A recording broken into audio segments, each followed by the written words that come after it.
Isn't it interesting that the ad-man farmer formed an opinion about his sheep that ended up killing his flock? And that George Martin was of the opinion the Beatles had no musical talent. But, as those books tell us, quick opinions can often slam the door on potential.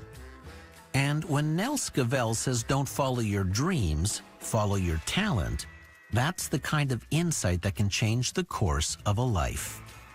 The amazing thing about books is that they can take you to magical places. They truly are your imagination plus one. That's why I'm starting a book club. Because I read a lot of books, I'm going to start posting them on my website. I'll summarize a book a month and let you know why I think it's worth reading. And there'll be a place there where you can recommend books to me. Just go to terryoreilly.ca and click Terry's Book Club. Let's share. So, here's to books. May they always happily keep us under their influence. I'm Terry O'Reilly.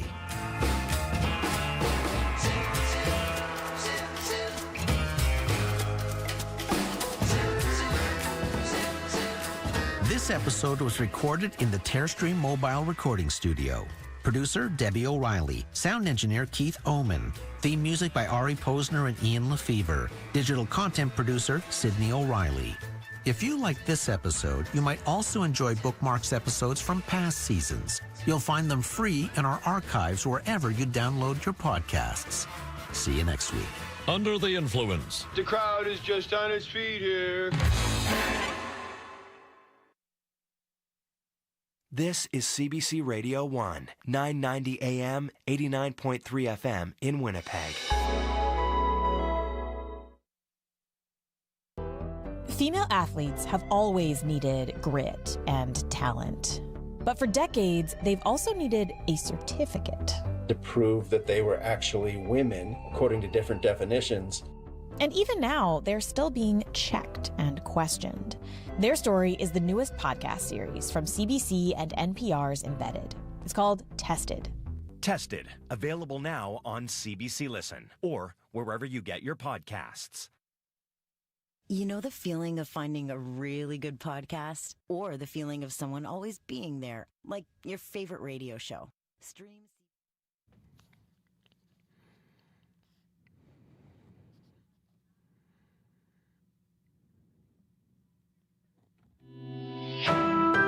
This is CBC News. At 12 o'clock, we're at 13 degrees with cloudy skies over downtown Winnipeg. Good afternoon. I'm Matt Humphrey. Winnipeg police have reopened southbound Main Street from Broadway to Mayfair. It had been closed all morning after a fatal crash overnight. As the CBC's Megan Kitchison reports, investigators are now looking for your help. If you were driving near Queen Elizabeth Way and Mayfair Avenue early this morning, police are asking you to come forward. They say around 3:30 this morning, a man was walking across the street when he fell. When he tried to get up, they say he was hit by a southbound vehicle. That vehicle took off. Police found the injured man and he was taken to hospital in critical condition. He died of his injuries. Officers used a drone to help document the area of the crash. Evidence markers dotted the street for most of the morning. Southbound Main Street was closed at Broadway to keep traffic away from the area. Anyone with information, video, or dash camera footage is asked to contact the Traffic Division or Crime Stoppers. Megan Kitchison, CBC News, Winnipeg. A teenager has been arrested for homicide in a 2-year-old case. On April 20th, 2022, a house fire in the 600 block of Flora Avenue claimed the life of a 30-year-old man. The body of Stephen Andrew Mingo was found inside. A 19-year-old has now been charged with second-degree murder. Winnipeg police have released an image of 2 other people who were in the area at the time of the murder. They ask for help from anyone who might know who the 2 people are. And if you know, you're asked to contact investigators. Manitoba teachers have their first ever provincial collective agreement. Close to 70% of eligible teachers in English in 37 English school divisions have voted to ratify the deal, 70%. It's a 4-year agreement with what the Manitoba Teachers Society calls substantial wage increases and improved working conditions. Teachers will get a wage increase of about 12% over the length of the contract. Animal rescue shelters and advocacy groups are calling on the province to crack down on illegal pet breeding in Manitoba.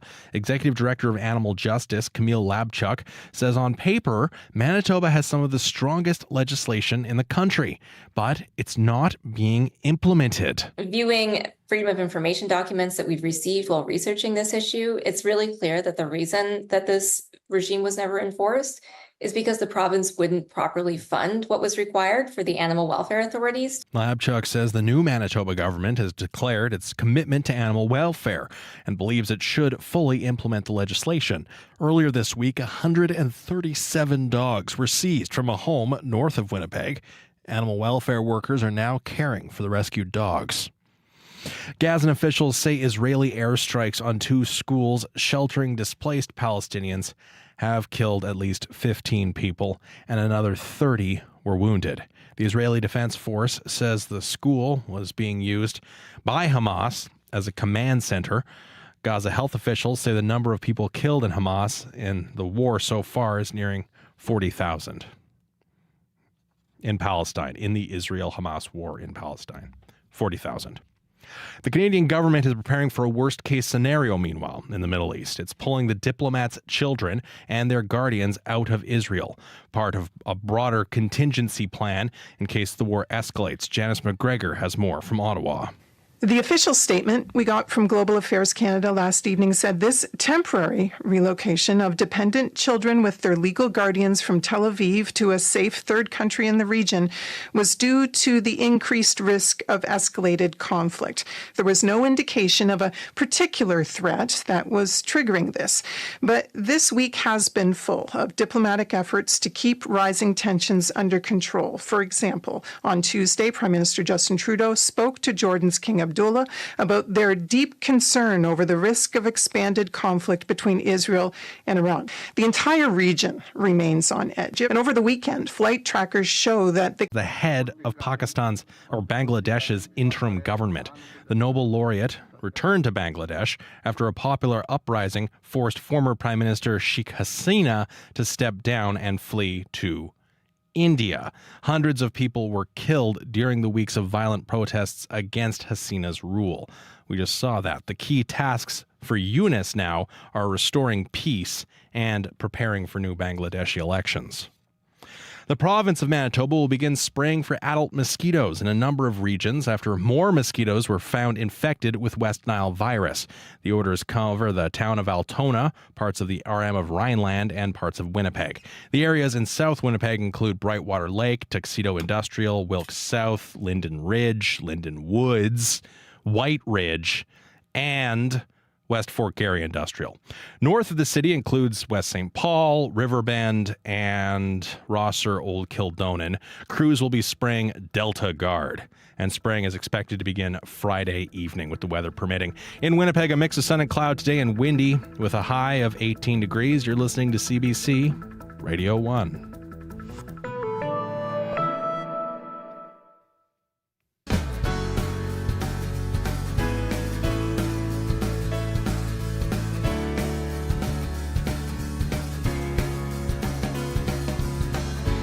Hello and welcome to Radio Noon. I'm Laurie Hoogstraten, filling in for Janet Stewart.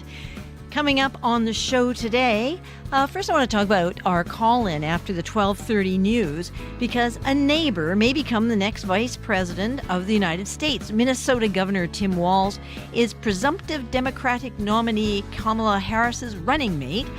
So we've invited the University of Minnesota political science professor to join us for today's call-in conversation. We want to talk about what the Harris-Walz partnership means for the U.S. presidential race. And of course, we want to hear from you on that topic now that both the Democratic and Republican tickets are set. Want to know your hopes and fears? Call us after 12:30. But coming right up, Winnipeg area mayor has taken a job with Alberta mining company Silica. Hear about that from Bart Nikivas. You are listening to Radio Noon. It's kind of a cool and chilly day out there, but nothing wrong with that, actually, as far as I'm concerned. It feels kind of good for a change. It's supposed to get beautiful again once it warms up over the weekend. Looking at temperatures on the weekend, Sunday 27, Monday 28, and on Tuesday 27, Wednesday 29. Okay, I'm not putting away the little roll-around portable air conditioner that has saved my life all summer. But today, cool and chilly. Well, as I was saying, Bart Kivas has joined me in the studio because we want to get some insight from him, because Carla Devlin, a residential developer and the current mayor of East St. Paul, is now Silica's vice president for Manitoba. In February, Manitoba's NDP government rejected Silica's proposal to drill up to 7,700 wells south and east of Winnipeg. Silica wanted to mine sand for use in solar panels, semiconductors, and batteries. Now the Alberta company is working on a new proposal. And for more of this, Bart Kivas joins us. Good afternoon. Afternoon. So can you remind us first about Silica's plan to extract silica sand here in Manitoba? Yeah, so Silica wanted to get at this ultra-pure silica sand that is below the surface of a huge swath of southeastern Manitoba that stretches from the east of Winnipeg down roughly south into southwest in a big arc. And there's a lot of sand down there, and it's inside an aquifer, 2 aquifers down. They wanted to put in basically wells, the kind of wells that you would typically see in circumference-wise to get water out of the ground. They wanted to pump the sand and the water out, extract the sand, and put the water back. Mm-hmm. And they went through a process that was overseen by the former provincial government to attempt to attain an environmental license for that. The Clean Environment Commission held hearings. It issued a report expressing concerns about the unknown potential for effects on the quality of that water in that aquifer, which serves thousands of people southeast of Winnipeg, and also some concerns about the potential effects of the subsurface geology.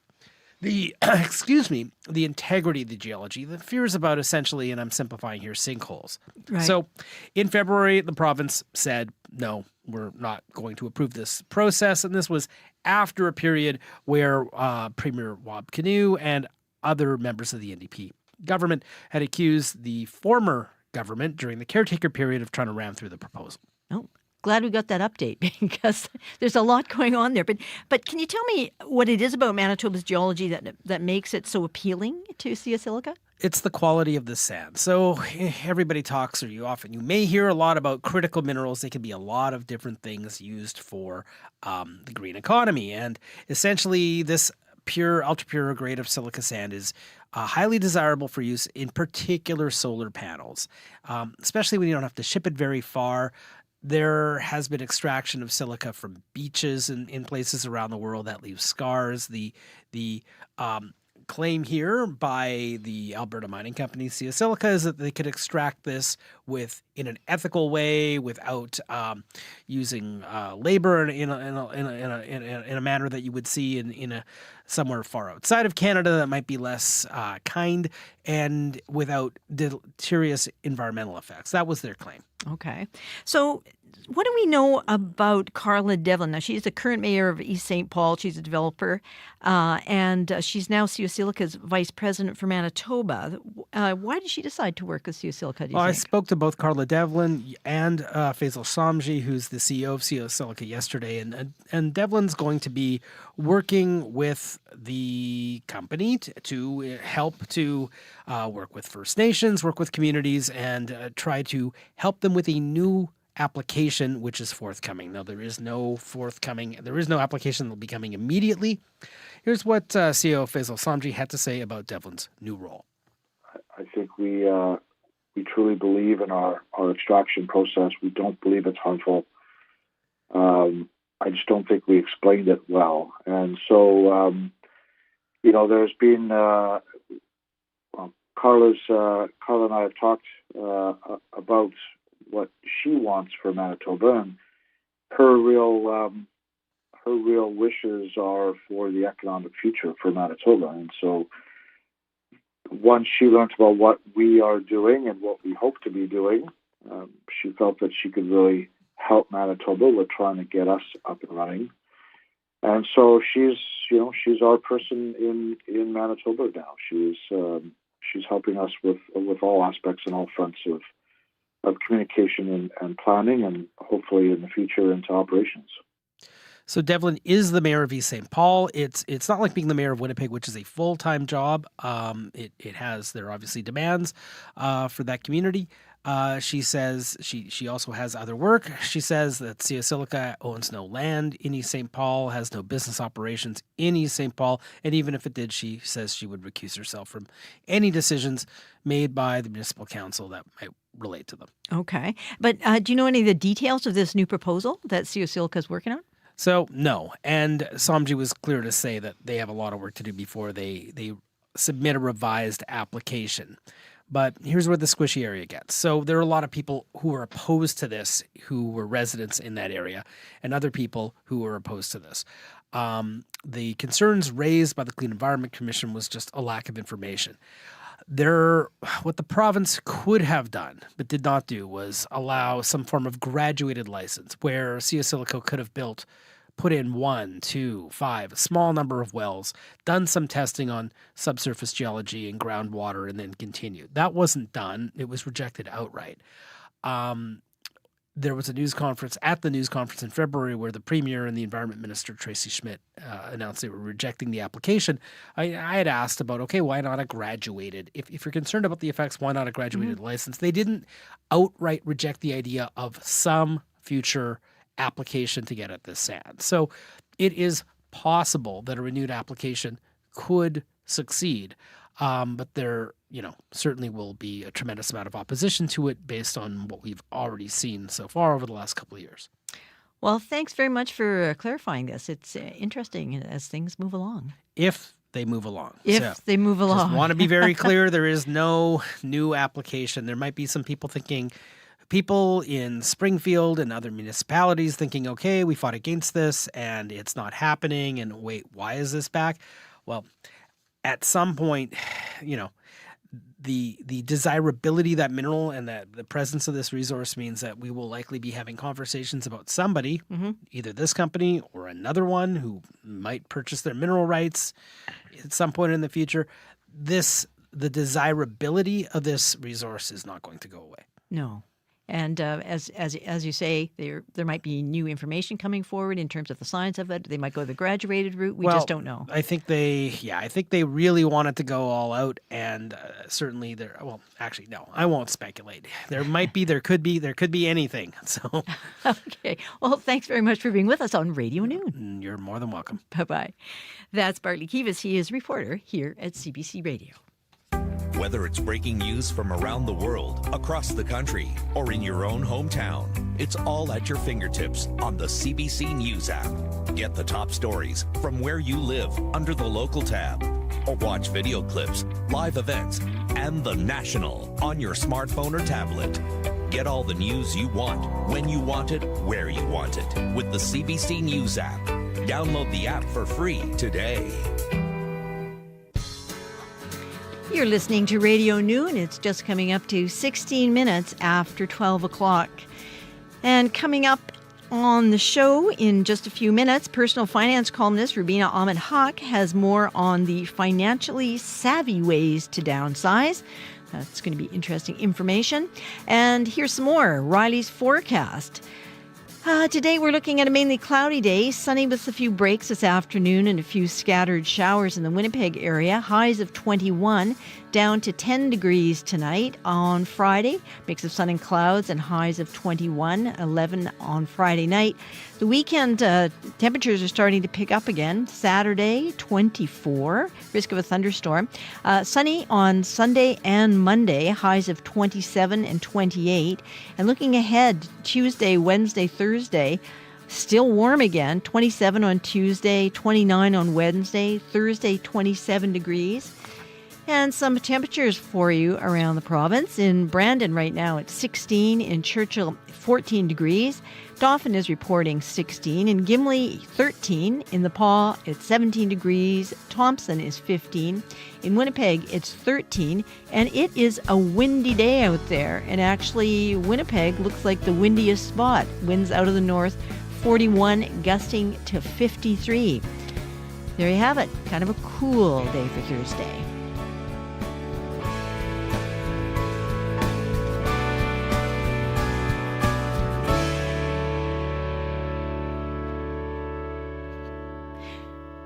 Downsizing is a common choice made by many empty nesters or anyone looking to reduce their cost of living, but there are some common mistakes downsizers make when moving that can cost a lot of money. Personal finance expert Rubina Ahmed-Haq has more. When Leslie Hickey and her husband sold their family home of 25 years in Oakville, Ontario, their agenda was to simplify their life and raise money they could use in retirement. But Hickey says it took some convincing from her husband to make the move. Over the years, he mentioned it a few times, it would be an important financial decision for us because neither of us have pensions, that the equity in our home was quite important. The downsizing was an important piece of our retirement financial pictures. Hickey says after her 3 sons were grown, she knew it was time to move on. The house was too big and too expensive for 2 people. She admits she was surprised with how much work and money went into the move. Decluttering took longer than she anticipated. Selling items was not always easy, and many of her things were donated. Hickey says even moving to her smaller place had unexpected costs. Even if you didn't discover them when you looked at the house 1 or 2 or 3 times, you do start discovering things that you need to spend money on that you weren't aware of. Hickey moved to a community only 30 minutes away. Because of the close proximity, she was confident booking her move on the closing date would be okay, but later realized it wasn't. Because of a delay with the sellers vacating the house, her movers had to wait and finish it the next day, a costly mistake she didn't anticipate. There's lots of different costs. So Cindy Beaudet is the owner of Destinations Seniors Downsizing in Calgary. She has helped many Canadians downsize their home. For a fee, she works to get her clients the best value for the belongings they no longer need. Typically, once a client has left the family home, then we have to decide what we're going to do with everything. Do we need a dump bin? A dump bin minimum charge is like about $500. It's all about the weight. Hours that go with a downsize of a house. So do we sell it? Do we donate it? Does it go in the garbage? She says one of the biggest mistakes she sees is clients donating or throwing out valuable items that could have been sold for cash. She says decluttering obvious, unsellable items is fine, but when it comes to art and collectibles, always have a professional look at them. If motivation to move is high, you could be selling your home at a perceived discount. Mike Giordano is a real estate consultant in Victoria. He has helped many on the island downsize. His advice to clients is take your time. If it's a single family dwelling, for example, a lot of those homes come up in the spring. Curb appeal is a big thing for consumers. So the outside of the home, the yard, etc., is looking its best. Consumers have options. So I really stress the importance of getting the home ready for resale. Things like minor improvements, deferred maintenance, staging your home. First impressions are a big deal. The downsizing experts say the best approach is to plan in advance. Start decluttering room by room. Get rid of items you know can't be sold. Have the value of art and collectibles assessed by a professional dealer. Large items like furniture that are in good condition can be sold. Use caution when using online buy and sell sites. Ask to meet during the day and in a neutral location if possible. Only accept cash for items sold. New downsizer Hickey has been in her home since July and has no regrets. In the end, she says it was a financially savvy decision because the home they moved to was less expensive and the maintenance costs are much lower. This affords her and her husband the simpler lifestyle they were both looking for. For CBC Radio, I'm Rubina Ahmed-Haq. You are listening to CBC Radio Noon. Yeah, interesting. A friend of mine and her husband just downsized, but from a cute little house, but they didn't want a yard anymore, so they got this condo, and the condo turned out to be bigger than their house. So she only had to get rid of a scarf, she said. So that worked out well, but it's not always that way. It is 22 minutes after 12 o'clock. Husband-wife duo Burnstick have been writing music together since their first date over a decade later, and their creative journey shows no signs of slowing down. Next tune is from their latest album, Made of Sin, released this past spring. Have a listen. This is Burnstick with Closer.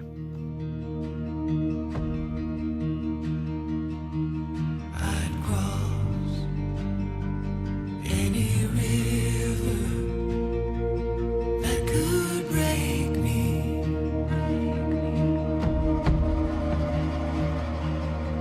I'd lose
That's Burn Stick with Closer. And coming up after the 12:30 news, we'll be joined by Professor Dan Myers. He's in St. Paul, Minnesota, and he's an associate professor of political science at the University of Minnesota.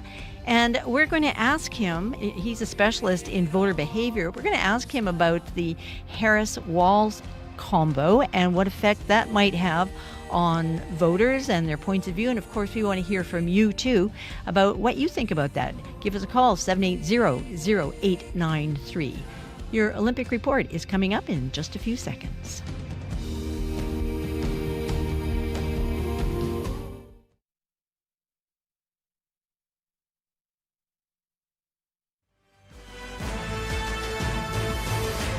Welcome to your Olympic Games report. I'm Amber Giro. Canada will play for gold tomorrow in women's beach volleyball. Brandy Wilkerson and Melissa Humana-Paredes winning their semifinal match against Switzerland today. Mandy Sham joins me now. Mandy, what can you tell us about this big match? Amber, that was brilliantly played by Canada, but it sure was a roller coaster. The first match started strong for Brandy Wilkerson and Melissa Humana-Paredes, but the Swiss quickly caught up to them and landed 2 aces in a row. After that, the Canadians got frazzled, and they were behind 5 points and just couldn't get back into the rhythm. Now, in the second set, it went back and forth with the Swiss and Canadians trading points, but it was clear that Canada was struggling to chip away at their opponent's defense. Now, Switzerland's Nina Brunne is an extremely agile, strategic defender, and Tanja Huberli is one of the best blockers in the world. Still, the Canadians turned on the heat to force a third set tiebreaker. Here's Humana-Paredes reflecting on what got them through. That was a moment of not looking at the score, just playing point for point and not wanting to play in a bronze medal match. There was no way that we were going to let that game finish without putting up a fight, and we know we had more in us, and we just stuck with it patiently, and I don't remember anything else after that. Well, she might not remember, but the rest of us definitely did. You know, at this point, the tension was so palpable, you could almost cut it with a knife. But it was obvious that the Canadians really gelled in that final set. And Amber, they were able to take it all the way and will now play for gold. Wow, good for them. All right. Thank you so much, Mandy. You're welcome. The CBC's Mandy Sham. A Canadian has lifted her way to a silver medal in Paris. There is Maud Chiron, silver medalist. After claiming gold in a different category in Tokyo. Great to see the emotion from Sharon there, who couldn't have done any more. The 31-year-old from Quebec lifted a total weight of 236 kilograms, capturing Canada's 20th medal at the Games. The silver win came in the women's 59-kilogram weightlifting event. This is Maud Chiron's second medal of her career. She took home the gold at the Games in Tokyo 2020 in the women's 64-kilogram division. China's reigning world champion took home the gold in today's event, while Taiwan's lifter won the bronze. 2 of Canada's sprint canoeists are moving forward in the women's single 200 meters. Katie Vincent and Sophia Jensen are through to the finals on Saturday. Both are looking impressive after winning each of their heats. The CBC's Scott Reguer breaks it all down for us. Katie Vincent, wire to wire, 2 Canadian heats, 2 Canadian victories. All eyes on Vincent, and she does not disappoint. Mississauga's Katie Vincent is through to the semifinals of the C1 200-meter canoe sprint. As you heard there on the call by Elliot Friedman, who usually covers sports played on frozen water, Vincent won with relative ease today. She wasn't the only Canadian to dominate her heat, though. Sophia Jensen of Chelsea, Quebec did as well. I asked Elliot Friedman about the Canadians. It was really something. You know, Katie Vincent, she arrived. We expect it from her now because she arrived the other day. She had a great race in her double with her new partner, Sloane McKenzie. And people were looking at her and saying, okay, we're getting the Katie Vincent that we expected. This morning, we got our first sight of Sophia Jensen. And in doing the research, some people said to me, don't take her lightly. I know everybody's talking about Katie and she deserves all the attention she's getting, but don't take her lightly. And she blew away the field in her race today. Showed us why. CBC's canoe kayak commentator Elliot Friedman. Grace Note picked Katie Vincent to win a silver medal at these games in this event. But remember Sophia Jensen. Scott Reguer, CBC Sports. Canada's Sarah Mitten has advanced to the women's shot put finals. The 28-year-old from Brooklyn, Nova Scotia, threw 19.77 meters on her first attempt. She says it's key for her not to get swept up in the atmosphere. I'm trying to treat it just like any other meet. I know it's the Olympics. I have the same intentions of, going out there and winning a gold medal for Canada. But the way that I'm going to do that is just being myself, being relaxed, and taking it as it comes. If she reaches the podium in tomorrow's final, Mitten would become the first Canadian woman to win an Olympic medal in shot put. Now, taking a quick look at the medal standings, Canada has 20 medals in total, 6 gold, 5 silver, and 9 bronze. And that is your Olympic Games report. I'm Amber Giro. This is CBC News. At 12 o'clock, we're at 13 degrees with cloudy skies over downtown Winnipeg. Good afternoon. I'm Matt Humphrey.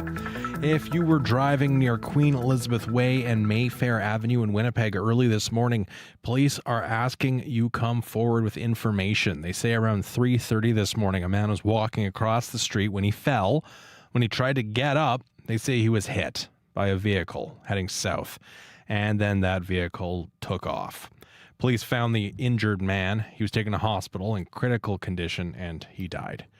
Officers used a drone to help document the area of the crash. Evidence markers dotted the street for most of the morning. Southbound Main Street was closed at Broadway to keep traffic away from the area. Anyone with information or footage, video footage, is asked to contact police or Crime Stoppers. Animal rescue shelters and advocacy groups are calling on the province to fully enforce its animal care legislation after a string of animal seizures pushed the Humane Society into crisis. Founder of Winnipeg Pet Rescue, Carla Martinelli Irvine, says the large number of animal seizures has a trickle-down effect, impacting her shelter as well. The Winnipeg Humane Society reaches their capacity and they can no longer take, and that's been for quite a while now. So when their doors are shut, we get more calls. Martinelli Irvine says Winnipeg Pet Rescue is struggling to maintain its services. She'd like to see the province step up. Earlier this week, 137 dogs were seized from a home north of Winnipeg. Animal welfare workers are now caring for those rescued dogs.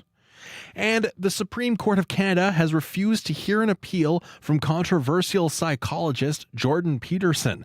Peterson took the Ontario College of Psychologists to court after it ordered him to undergo social media training or risk losing his license. Catherine Tunney has the latest. Psychologist Jordan Peterson has a decision to make. Take social media training or risk losing his license. For 2 years now, the polarizing media personality has been fighting the governing body for psychologists in Ontario after it ordered him to take professional media coaching. The Ontario College of Psychologists says some of his social media posts are degrading, including some aimed at transgender and non-binary people, and that the posts risk bringing the profession into disrepute. Peterson had already lost 2 legal battles, and this morning the Supreme Court refused to hear an appeal of the earlier rulings. Peterson's lawyer says his client is considering his next move and whether he'll take the mandated training. He's been a registered member of Ontario's college since 1999, but stopped seeing patients in 2017. Catherine Tunney, CBC News, Ottawa. And that is your CBC News from Winnipeg. For news anytime, head to our website, cbc.ca/Manitoba. Thank you very much. And now, taking a look at the weather, we have been joined by Riley Laychuk, CBC weather specialist. Good afternoon. Hello. So what's it looking like out there besides cool and cloudy? Cool and cloudy, blustery, and damp is sort of the words that I'm using. Yum. Nice. The weather this afternoon. But Lori, we'll start to see some clearing as we get through the afternoon hours. Looking at satellite and radar right now, we do have a few still scattered showers moving through parts of the Red River Valley, sort of through the Interlake region. But the bulk of that rain now off into sort of southeastern Manitoba, into the White Shell, and certainly into northwestern Ontario. Places like Kenora, Dryden, sort of that Highway 17 corridor, picking up some pretty intense rain as we get through the afternoon hours here so far. Air quality statement in place again for Flin Flon and Snow Lake because of wildfires. I expect that to be kind of on and off as we get through the next few days here, as we see the wind sort of ebbing and flowing, pushing some of that wildfire smoke, particularly from northern Saskatchewan, over the border into sort of northwestern Manitoba. Temperatures now, right now, 14 degrees in Winnipeg, 15 in both Morden Winkler and Portage La Prairie, 18 for Dauphin and Brandon, and 17 at the moment in Thompson. So a bit cooler than seasonal for this time of the year, which would be about 25, 26 degrees for southern Manitoba. And we're looking at that rain and some of that wind start to taper off as we get through the afternoon hours. So even by the time we get to about 6, 7 o'clock, we're looking at skies getting back to mainly sunny. Still a slim chance you could see a few scattered showers through the overnight hours, but generally we're looking at partly cloudy skies as we start Friday, and then we're looking at a mix of sun and clouds Friday as we head into the day on Saturday. Mainly sunny skies. We enter a much drier pattern once we sort of get through Friday and into the weekend. So as mentioned, scattered showers continuing today, mainly sunny for places like Brandon, Verdun, Melita, but for Winnipeg, Gimli, Pinawa, still a good chance I could see a few scattered showers yet this afternoon. The better chance for that through northwestern Ontario. I've got Winnipeg at 18 this afternoon, 12s and 13s into northwestern Ontario, and into Friday, 21 degrees for Winnipeg, still a bit below seasonal. Risk of an isolated thunderstorm later on Saturday, and then we see temperatures through Sunday, Monday, Tuesday back up into that 27, 28 degree range. It's not over yet. It's still summer. Not quite. Still a little bit to go. Not quite, said Riley cagily. Okay, thanks very much, No Riley. problem. That's weather specialist Riley Lachek. I can't say his name today. And you can hear Riley on Up to Speed this afternoon between 3 and 6. You're listening to CBC Radio Noon. I'm Laurie Hoogstraten. It is 24 minutes before 1 o'clock. Well, both the Republican and Democratic tickets are set, and it's possible that the next Vice President of the United States is our neighbor. This week, the presumptive Democratic presidential candidate, Kamala Harris, announced Minnesota Governor Tim Walz as her running mate.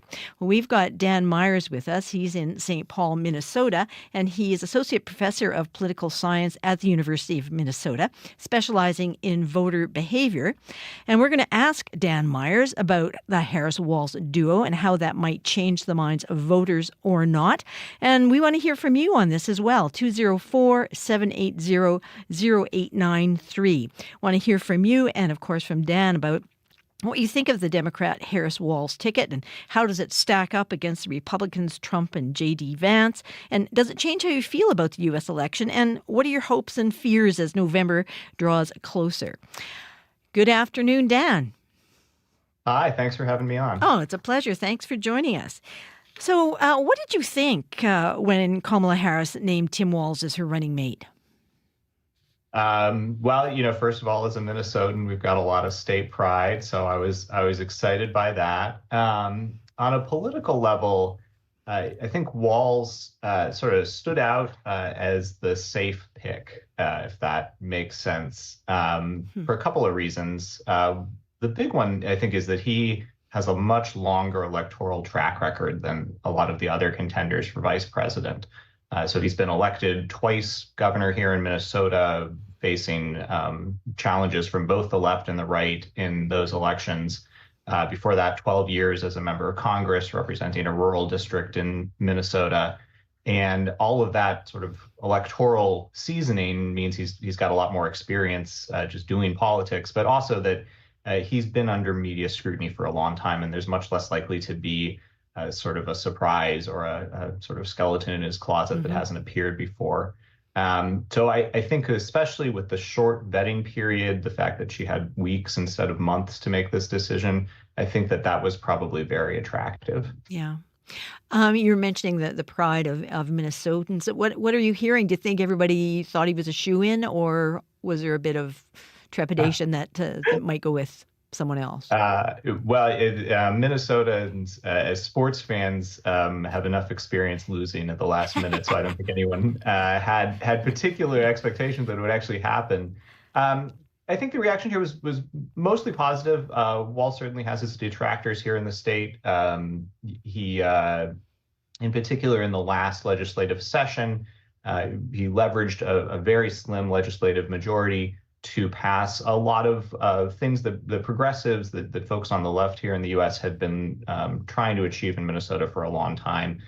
And so that earned him a fair amount of criticism and turned what had been a pretty moderate political record a little bit more leftward. But I think, there's lots of stories coming out about, folks that he taught. He was a high school teacher for, I believe, 24 years. From all accounts, he seems to have been the kind of, inspiring high school social studies teacher that everyone, hopes that their kid has. Stories about him just as a regular guy. I was listening to our public radio yesterday, and they were interviewing folks in his hometown in Mankato, and someone got off on a tangent about how Tim Walz had sold him some CDs once because he was getting rid of some CDs. So, I think Minnesotans, on the whole, are pretty excited. And Walz does have pretty good popularity within the state. He's sort of more popular, not a lot more popular, but a little more popular than you might expect in a state that's still close to 50-50 in terms of Republicans and Democrats. Okay. And we want to hear from Manitobans on this as well. Give us a call, 204-780-0893. Yeah, I was going to ask you, Dan, about whether this would solidify Minnesota as a blue state, having Walz as the running mate. So I think almost certainly political scientists have done research looking at what's the effect of a vice presidential pick on voting in that candidate's home state. And it's not a huge effect. We see that ticket usually gets about 1% more of the vote. Obviously, there's a lot of variability there depending on the candidate, but on average, about 1% of the vote.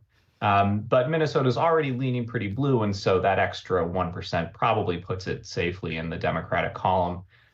Maybe more importantly, though, any world where Donald Trump wins Minnesota is almost certainly a world where he also wins Wisconsin, Michigan, Pennsylvania. And so the election would be well in the Republicans' hand before Minnesota's votes were counted. Yeah.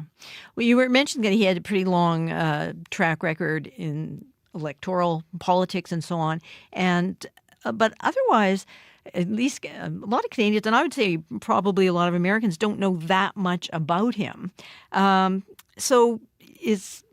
But as you say, he also doesn't seem to have any skeletons in his closet because he's been dealing with the media for quite a long time. So given the short length of time that Kamala Harris had to choose, would that have been a factor in, let's just, name the top 5 things these people have to have and sort of shorten the list? Yeah, I think that was definitely a factor. You saw very early on the reporting on her vice presidential selection process. She was interested in a governor. She, I think, correctly wanted somebody who could project a more moderate image and someone to balance out, her Californianess, frankly, her femaleness and her non-whiteness also. And so, Tim Walz is about as much of a Midwestern white guy as you can get. Mm-hmm. Yeah. Well, interesting. Sorry. No, go ahead. No, Troy just called in a question that's kind of relevant to what you're just saying. He wants to know how important the male vote is in this upcoming election. He notices Trump is trying to appeal to men, but how important is it to court men specifically? And is Walz maybe someone of interest from that point of view? Yeah, so we have seen in the Trump era a widening gender divide in the U.S. In terms of women tending to vote more Democratic and Republicans tending to vote, or men tending to vote more Republican. It's not as extreme as some people might think. There are plenty of Republican women and there are plenty of Democratic men. But the gender divide has occurred, and I think you can see the source of that in some of Trump's policy stances, but also just style and rhetoric. I'm a little skeptical. I think that may have been a factor driving the pick of Walz. I'm a little skeptical that it will actually make a difference. We don't see a lot of evidence that. For example, the 2 occasions when a female vice presidential candidate has been picked, that helped that ticket, particularly with women.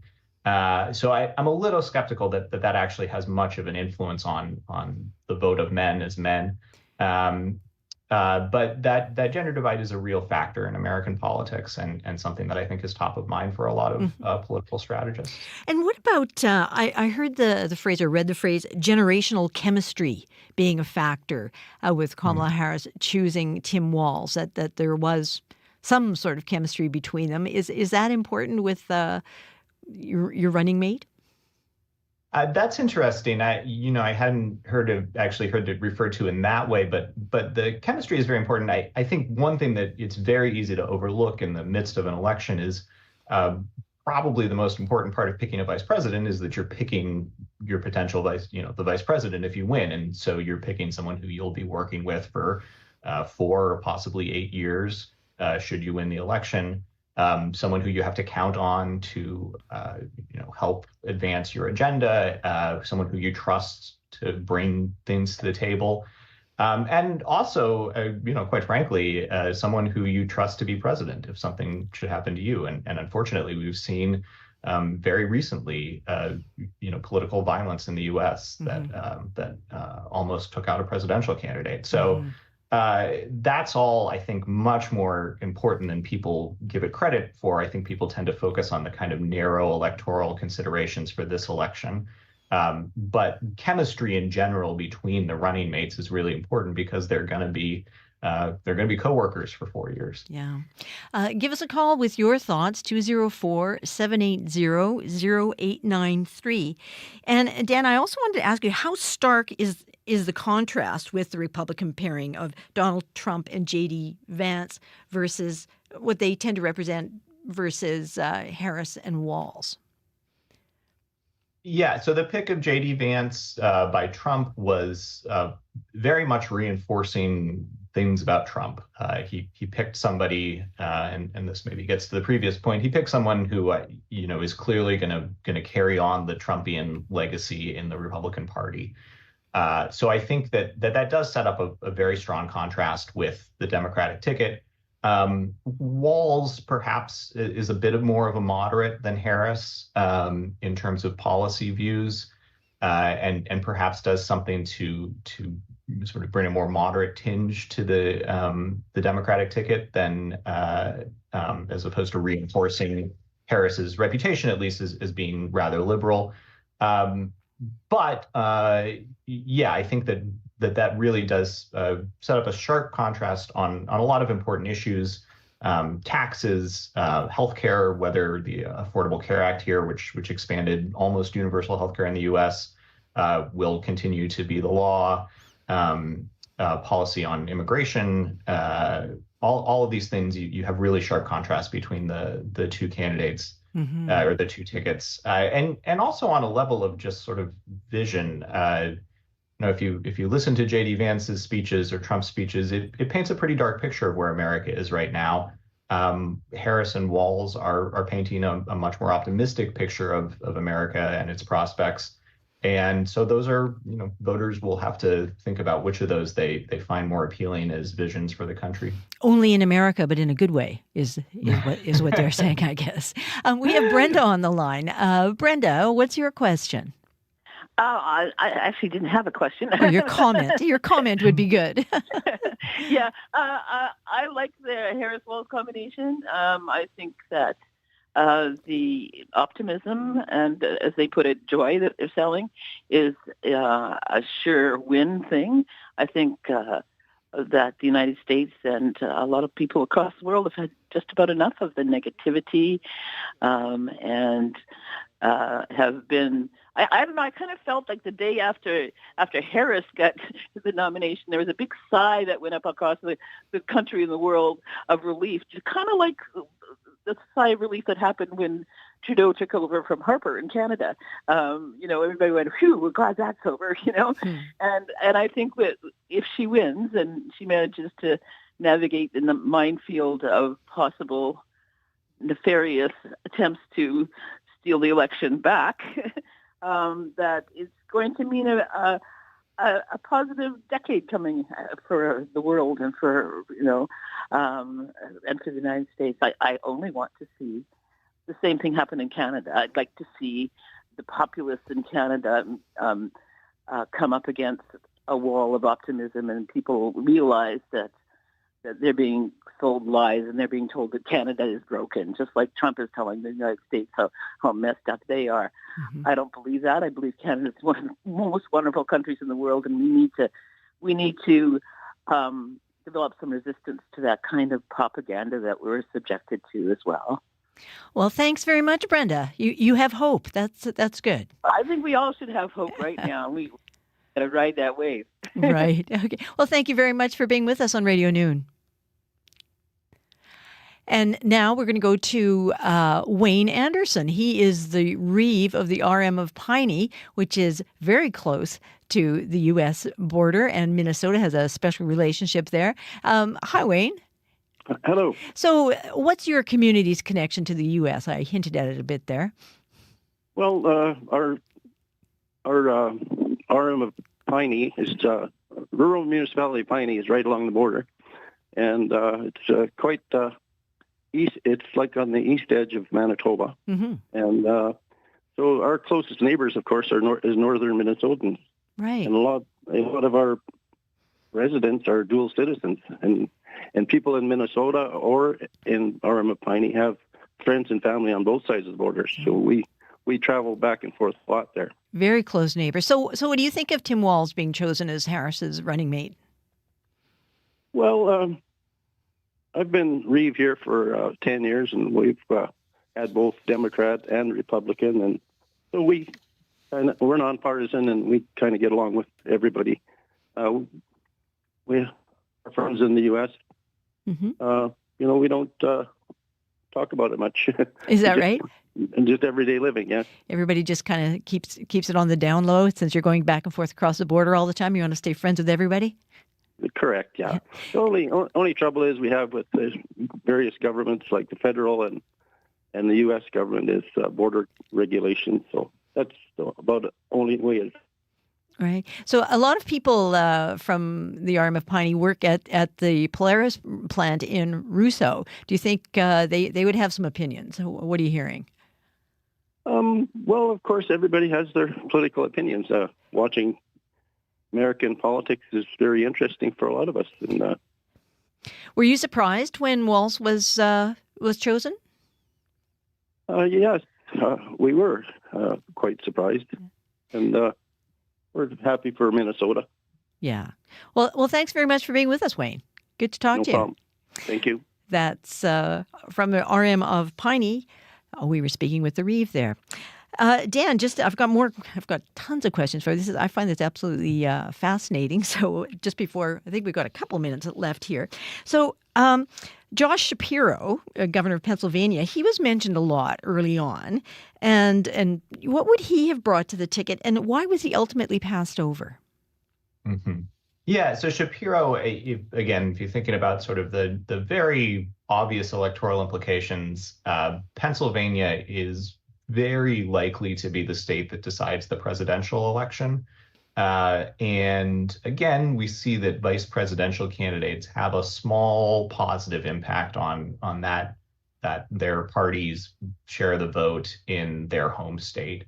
And so, if you pick someone like Shapiro, you can sort of, you got a little bit of a better chance in Pennsylvania. Not a huge chance, but or better chance, but a little bit of an improvement there. I think my guess, and again, I think it'll be interesting as we see more reporting on Harris's decision making in this, is some of it was concerned about Shapiro's relatively brief record in public office. So he was Attorney General of Pennsylvania for 4 years, and he's been governor for less than 2 years at this point. He's really only been through one high scrutiny statewide election. And you did see some things coming out as he was being vetted as a vice, by the media as a vice presidential candidate. That not terrible things, but potentially things that would cause some problems on the electoral trail. So my guess is part of it is just more comfort with Walz's experience and the degree to which he's already been through this a lot. Yeah, and Also, I mean, your expertise, or some of your expertise, is in voter behavior. Having this pairing, how can that? Do you think it'll affect voter behavior in regular patterns? Will it change from the last election? What do you think?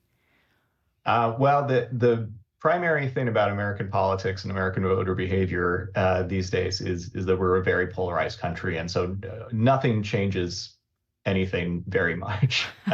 So I don't think that this will change it very much.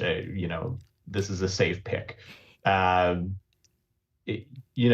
think to the extent Walz is perceived, and one challenge in projecting this is that Walz doesn't have a national profile. Most people outside of Minnesota don't know who he is until 48 hours ago, and so his image that will develop is important.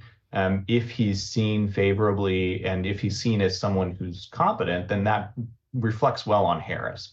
People will think, okay, Harris has better judgment than I thought, or Harris is maybe a little more moderate than I thought, or I just like Harris more because she picked a good guy.